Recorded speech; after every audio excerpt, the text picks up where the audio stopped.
Hello, dear student. Welcome to my channel Kpriya YT. Dear student, according to Swami Vivekanand, arise, awake, and do not stop until the goal is reached. उठो, जागो और तब तक मत रुको जब तक लक्ष्य की प्राप्ति ना हो जाए. Dear student, today we are going to study about fundamental unit of life. Means आज हम जीवन की मौलिक इकाई के बारे में पढ़ेंगे. डियर स्टूडेंट, कोशिका क्या है? जिस तरह एक भवन या बिल्डिंग छोटी छोटी इकाइयों अर्थात ईंटों का बना होता है, ठीक उसी प्रकार हमारा शरीर भी अनेक छोटी छोटी इकाइयों से निर्मित होता है. इन इकाइयों को कोशिका कहते हैं. कोशिका जीव शरीर की संरचनात्मक और क्रियात्मक इकाई होती है. कोशिका जीवद्रव से बनी एक रचना है जिसमें विभिन्न रासायनिक तत्व संयोजन कर यौगिक के रूप में उपस्थित रहते हैं. अकार्बनिक यौगिक मुख्यतः जल एवं लवण के रूप में तथा कार्बनिक यौगिक मुख्यतः प्रोटीन, वसा, कार्बोहाइड्रेट, न्यूक्लिक अम्ल के रूप में रहते हैं.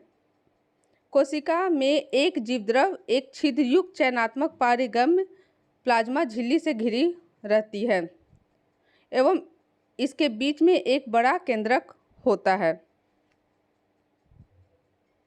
डियर स्टूडेंट, कोशिकाओं में विभिन्नता जीवों की कोशिकाओं के रूप, आकार और संख्या में काफ़ी भिन्नता होती है.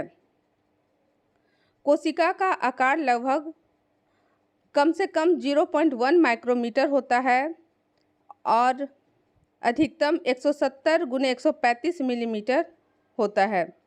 प्लूरोनिमोनिया की सबसे कम आकार होती है जबकि शुतुरमुर्ग का अंडा का सबसे ज़्यादा आकार होता है. तंत्रिका कोशिका का आकार 1 मीटर से भी अधिक लंबा हो सकता है. तंत्रिका कोशिका मनुष्य शरीर की सबसे बड़ी कोशिका है. कुछ जीव का शरीर अकेली एक कोशिका का बना होता है, अर्थात ऐसे जीव एक कोशिकीय होते हैं. उदाहरण अमीबा. वे जीव जिनमें कोशिकाओं की संख्या बहुत अधिक होती है बहुकोशिकीय जीव कहलाते हैं, जैसे मानव, हाइड्रा, कुत्ता, हाथी आदि. डियर स्टूडेंट, कोशिका की खोज सर्वप्रथम 1665 में रॉबर्ट हुक नामक एक अंग्रेज वैज्ञानिक ने माइक्रोस्कोप का निर्माण किया. हुक ने अपने बताए माइक्रोस्कोप में कॉर्क के एक महीन टुकड़े की जांच की. उनको कॉर्क के टुकड़ों में अनेक सूक्ष्म मोटी भित्ति वाली कोठरियां दिखाई दी. इन कोठरियों को रॉबर्ट हुक ने सेल का नाम दिया.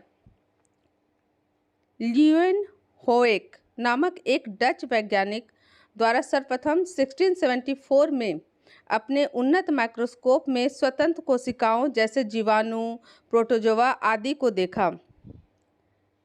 1831 में रॉबर्ट ब्राउन नामक वैज्ञानिक ने केंद्रक का नाम दिया. पुरकिंजे 1839 में तथा वान मोल 1846 में कोशिका के अंदर पाए जाने वाले अर्ध तरल दानेदार सजीव पदार्थ को प्रोटोप्लाज्म या जीवद्रव नाम दिया. 1838 में वनस्पति वैज्ञानिक स्लाइडेन और 1839 में प्रसिद्ध प्राणी वैज्ञानी स्वान, दोनों जर्मन वैज्ञानिकों ने अपने अध्ययन के आधार पर एक मत का प्रतिपादन किया. इसे कोशिका सिद्धांत कहते हैं. डियर स्टूडेंट, कोशिका की संरचना. एक प्रारूपिक कोशिका अध्ययन की सुगमता की दृष्टि से कोशिका के 3 भागों में बांटा जा सकता है. कोशिका धरातल सेल सरफेस, कोशिका द्रव साइटोप्लाज्म, केंद्रक न्यूक्लियस. कोशिका की संरचना. कोशिका धरातल इट मीन्स सेल सरफेस, इसके अंतर्गत 2 रचनाएं आती है, कोशिका भित्ति सेल वॉल और कोशिका झिल्ली प्लाज्मा मेम्ब्रेन. कोशिका भित्ति केवल पादप कोशिकाओं का सबसे बाहरी आवरण होती है। यह रचना निर्जीव होती है। यह कोशिका को निश्चित रूप प्रदान करती है तथा उसको सुरक्षा और सहारा भी प्रदान करती है। कोशिका झिल्ली। प्लाज्मा मेम्ब्रेन सभी कोशिकाओं, पादप एवं जंतु में साइटोप्लाज्म के चारों ओर से घिरे रहता है। यह झिल्ली जीवित और अर्धपारगम सेमी परमिएबल होती है। इसमें 2 परत प्रोटीन और इनके बीच में एक परत लिपिड होता है। प्लाज्मा मेम्ब्रेन के निम्नलिखित कार्य होते हैं। यह एक सीमित झिल्ली का कार्य करती है। यह कोशिका को यांत्रिक सहायता देती है। यह भिन्न भिन्न प्रकार के अणुओं के बाहर निकलने और अंदर आने में नियंत्रण करती है। साइटोप्लाज्म कोशिका द्रव। जीव द्रव 2 भागों में विभक्त होता है। जीव द्रव का वह भाग कोशिका भित्ति और केंद्रक के बीच होता है उसे कोशिका द्रव कहते हैं, और केंद्रक के भीतर जो द्रव होता है उसे केंद्रक द्रव न्यूक्लियोप्लाज्म कहते हैं। कोशिका द्रव में अनेक अकार्बनिक पदार्थ जैसे खनिज लवण और पानी तथा कार्बनिक पदार्थ जैसे कार्बोहाइड्रेट, वसा, प्रोटीन आदि होते हैं जो निर्जीव पदार्थ हैं। डियर स्टूडेंट, प्रोकैरियोटिक और यूकैरियोटिक कोशिका में अंतर जानेंगे। वैसे कोशिका भित्ति प्रोकैरियोटिक और यूकैरियोटिक दोनों में उपस्थित होते हैं, लेकिन प्रोकैरियोटिक में प्रोटीन तथा कार्बोहाइड्रेट की बनी होती है, जबकि यूकैरियोटिक में सेलुलोज की बनी होती है। माइटोकॉन्ड्रिया, एंडोप्लाज्मिक रेटिकुलम, गोल्गी काय, केंद्रक झिल्ली और लाइसोसोम प्रोकैरियोटिक में अनुपस्थित होता है, जबकि यूकैरियोटिक में उपस्थित होता है। डीएनए एकल सूत्र में होता है प्रोकैरियोटिक में, जबकि पूर्ण विकसित एवं दोहरे सूत्र के रूप में होता है यूकैरियोटिक में। डियर स्टूडेंट, कोशिका विभाजन असूत्री प्रकार का होता है प्रोकैरियोटिक में और समसूत्री प्रकार का होता है यूकैरियोटिक में।